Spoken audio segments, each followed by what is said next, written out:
Well, I first lived on Crescent Street, which was, of course, uh, where all the doctors had all their offices. And before the medical arts and Drummond Medical were built, um, after about 2 or 3 years, the doctors all moved out, and we did too. But in the meantime, we lived on Crescent, and just below de Maisonneuve. You can see the upstairs bow window in it, and I can remember sitting there with my mother teaching me to knit. I wasn't very capable of knitting. In any case, my brother was born when I was still living there. He was born in July 1926, to my great delight. And he was a close companion and support to me all my life. He and his wife and their 2 sons, who have been my darlings, although they live in Toronto and my other nephew lives in Ohio, but we keep in close touch, and especially when we spend time at our summer cottage in the Laurentians. And they and their wives and children are my huge support. When I was 4, we moved to Westmount, where Dad had built a house at the corner of Forden and Montrose. And we always played outside. It was not dangerous to play on the street, really. We could sit on the sidewalk and play jacks. We played hopscotch and skipped rope and played ball games and ran around. And we did bike, and we had sandboxes. And we were near Murray Park, so we had tennis and skiing and sliding there.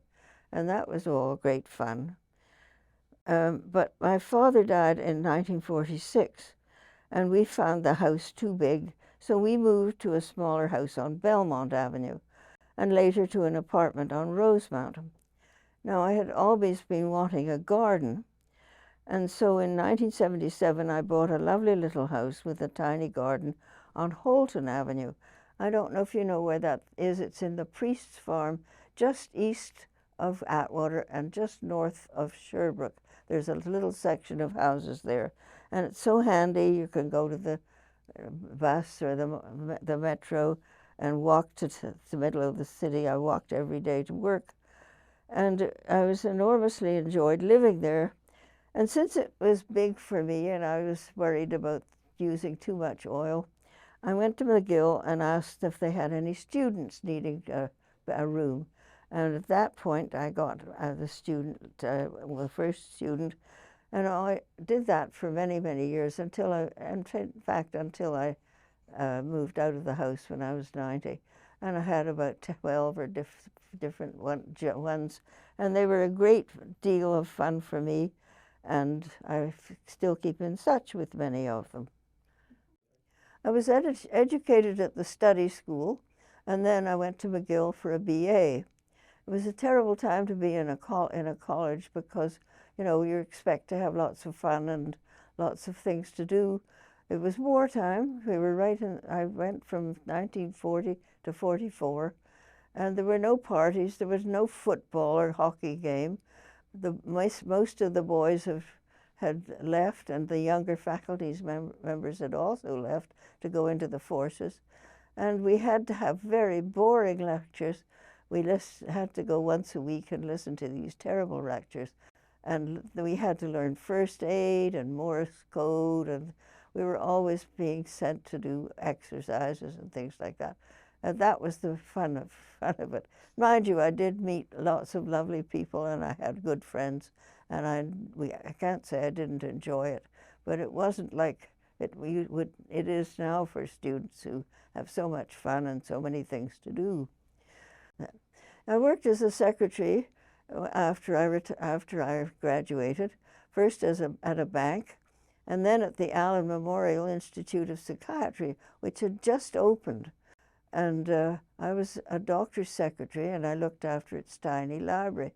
And there we had a great deal of fun. It was a wonderful place to work with getting to know everybody, and it was like one big happy family. We always had lunch together. If you see the building on Pine Avenue, there's a big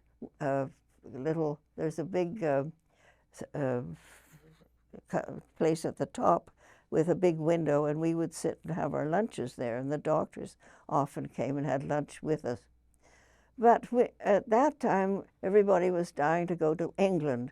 It was our Mecca in those days. And there had been no fun traveling for years because of the war. And in 1949, we were finally able to cross the Atlantic by boat, which was great fun. 5 of us friends went together, and we traveled over the summer. We went to London. We lived in London. We stayed there at a place that was opened and were allowed to keep our bags there, but for short trips. And we went to France, Italy, Switzerland, and I went to Norway, and I stayed on.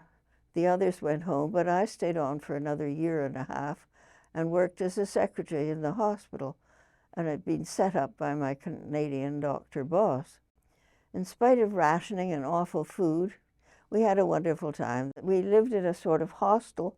2 or 3 of us were very good friends, and we had a great deal of fun and pleasure. We could go to the theater for very, very little money, and we saw people like Richard Burton and John Gielgud, who were all young actors at the time, and we thoroughly enjoyed living in London. It was a wonderful place to live.